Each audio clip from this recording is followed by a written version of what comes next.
Hello and welcome to ECE 253, Administration of Early Childhood Programs. My name is Lori Marmerstone. I will be your instructor for this fully online course. Congratulations on finding the Week 1 orientation module and accessing this video. I just want to take a few minutes to take you through some of the information and links on our Blackboard site, just so that you are comfortable navigating through our course since it is fully online, and then pointing out some of the key items that you'll need to be able to access and understand throughout the course of the semester. Obviously, if you found this video, then you were able to click on the weekly course modules tab here. This module will be something that you'll be clicking into each week. If you started to look a little bit further into the course, you will see that you do have access to each week's module for the entire semester, so you can kind of go in and see what will be due, what type of information is in there throughout the course of the semester. Each week you have different things that will come due. Each week you'll do a discussion board to help reflect and apply the information that you're learning. And then also, in addition to those discussion boards, you will have some key assignments throughout the semester that will also correspond with the reading in the textbook and your learning, and then that'll apply that learning and that information as well. I'm just going to go ahead and click into this Week 1 course module. Again, you're watching the video now. Another item I put in just this first week's module is just a picture and the information for the textbook. You will be reading through the textbook in its entirety, so please make sure that you get that so that you don't get behind on that reading. I know sometimes students wait till the beginning of the semester to see if the textbook is something that you will be using before purchasing it, because it is an investment, but we will be using it. So please make sure that you get that, and get that as soon as possible, so that you can start using it for the coursework you'll be reading next week. I also put a link on here for the syllabus. Make sure that you do click into the course syllabus and you read through it. There's a lot of critical information in here that you need to be aware of. So make sure that you do read through that as well. In addition to that, in the syllabus you will see all of the key assignments that you'll be completing throughout the course of the semester, the guidelines, expectations, grading rubrics of those. So if you have any questions about that information, please don't hesitate to ask me.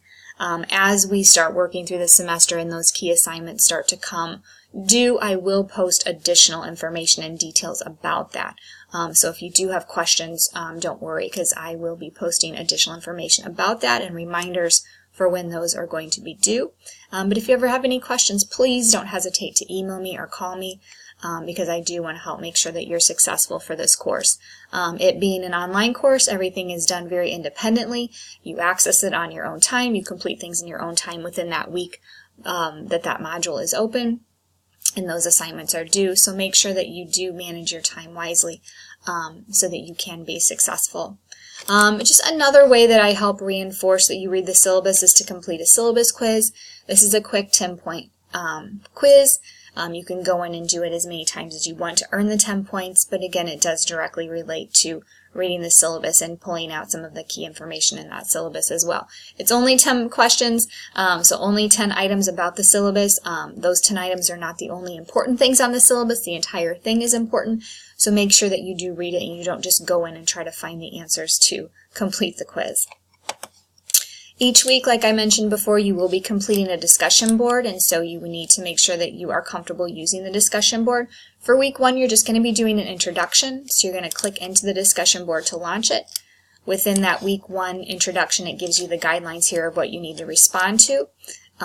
Once you're ready to respond, you just click into that forum. You click on the Create Thread button here, and then you can go ahead and complete that discussion board for the week.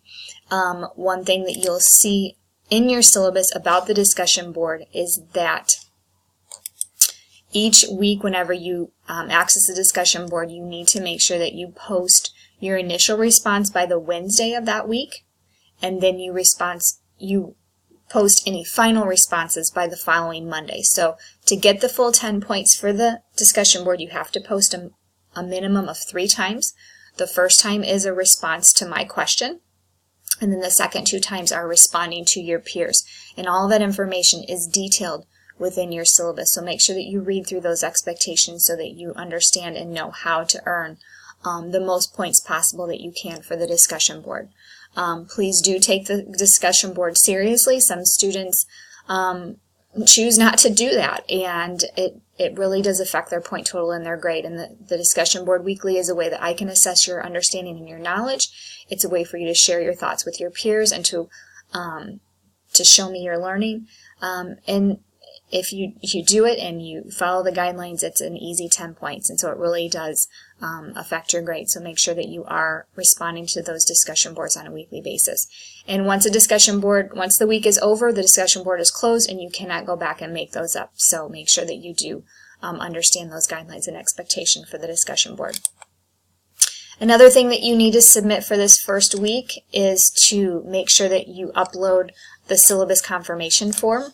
So in that assignment link here, you're going to go in, you're going to fill out this form here, which is the last page of your syllabus, which is a statement of understanding, that you read it, that you understand what it says, and it just helps me to, again, confirm that you've read that syllabus and that you understand and agree to the guidelines of the course. So make sure that you do that. And then another thing that will be required in this class is for you to go into an early childhood program and do a shadow a director project. And so, of course, for that, you're going to have an updated background check. And I'm guessing most of you have that background check complete. Since you're taking this course, I'm guessing you've done this before. Background checks are good for 2 years, so some of you may have done it before, but it might have expired, so you might have to redo it, and some of you may currently have a valid one. So if you do have to do that background check, or you're not sure if you have a valid background check, please send me an email and I can check for you. If you have never done the background check through Harper College before, then just click on that link. This gives you directions on how you go about doing that. And then we also have some time slots that you can go into Harper and have that fingerprinting done, and that information is listed right here for you for this semester. So that is all the information in that week 1 orientation module. Again, you can feel free to go through and click into some of these other ones. You do not need to work ahead. That is not an expectation at all. I know some students do like to work a week or so ahead depending on their schedules. Excuse me.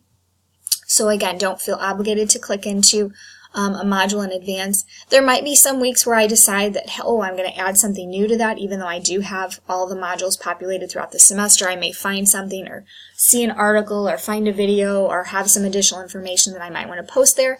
If I ever put anything new in a module, I'll always let you know if I think that you've accessed that module already. So just, I will make sure to communicate all the information to you. This announcement link is the one tab that it defaults to anytime that you click into the Blackboard site. So again, I've posted just a general welcome announcement here for you to read. I do post quite a few announcements with online courses just because I want to make sure that you guys are on track, that you're remembering due dates, that you have all the information necessary to be successful. So make sure that if you don't check your Harper email regularly, that you forward it to an email address that you do check regularly, because I don't want you to miss out. Anytime I post an announcement, it automatically gets emailed, and that email defaults to your Harper email. So make sure that either you're checking your Harper email daily or that it's going to an email address that you do check on a daily basis. Again, with this being an online course, I just want this expectation to be clear.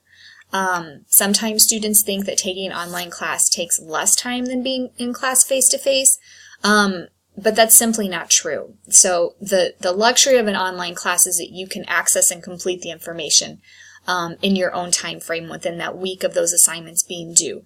But it doesn't necessarily mean that it's going to be less time. If you were to take a class face-to-face, you'd be on campus 3 hours a week. With an online class, you need to be ready to spend about 3 hours of your own time accessing Blackboard, going through videos, going through the articles, going through all that supplemental information, posting to the discussion board, reading your textbook. So again, making sure that you are aware of those expectations. So please make sure that you manage your time wisely, and that you're prepared to spend the time necessary so that you can be successful in this class. So make sure that you read through this basic announcement. This little blurb here is in your syllabus as well, so make sure you read it and understand it, because I don't want you to think that just because this is online that it's going to be easier than taking a face-to-face class, because that's simply not the case. Another tab here, faculty department information, you can click into this. This gives my information when my conference hours are. If you ever need to schedule a face-to-face conference, just email me and let me know, and I can absolutely schedule something. If you ever needed to contact our department coordinator, Kathy Nicolai, here's her information. She's a valuable resource if you have questions about courses you need to be taking, when they're going to be offered, a certificate question, a degree question. I advise just to pop in with her on a semester basis just to make sure you're on track with your courses and that you're getting your degree or certificate finished in a timely manner. So her information is right here as well. You can also access the department handbook for this year. This just gives any information that's specific to the early childhood department at Harper. So all that information is current and up to date in that handbook. And then again, you can always access the syllabus and course schedule here. So again, make sure that you do read through that syllabus. This course schedule is just kind of a topic schedule at a glance throughout the semester. I've also listed here in red when the key assignments will be due. And so you can see that you do have several key assignments, and they are spaced out throughout the semester. Some are a little bit more involved than others. So just make sure that you're aware of when those are due and that you're staying up to date and making sure that those are due. And again, like I said, I will help to keep you up to date. I'll remind you when things are coming due, and I'll also provide additional details on those key assignments as well. Okay, I think that's about all I have for right now just to get you guys started. So again, welcome to the class. I'm excited to be your instructor. My goal is to help facilitate this class. I want each and every one of you to be successful. Please don't get behind on work. If you ever have a question, if something happens, I know life happens and sometimes it gets in the way of our coursework. And so if something pops up and you know that it's starting to affect your coursework, then email me, call me. We'll work something out so that you can finish the course and you can finish it successfully. You know, if you go 2 or 3 weeks and you're not doing any work and you're not submitting anything and you're not contacting me, and then all of a sudden you're like, oh, I need help. You know, I'd rather you ask for help early than too late, because when it gets too late, then there's not a lot I can do to help you get caught up. So please make sure if there's something going on and that you need some assistance that you contact me early, and I'm more than happy to work with you. I know that crazy stuff happens in life that can get in the way of what our plans are and what we're doing. And so please just let me know if something like that happens. Again, I'm here for you. Please feel free to call me or email me. Emailing me is the easiest way for me to get back to you, because I check that several times a day. My conference hours are a little more limited. And then if you ever need a time to meet with me face-to-face, I'm more than happy to do that as well. So again, welcome to the class. Good luck, and I look forward to just a wonderful semester with you guys. Bye-bye.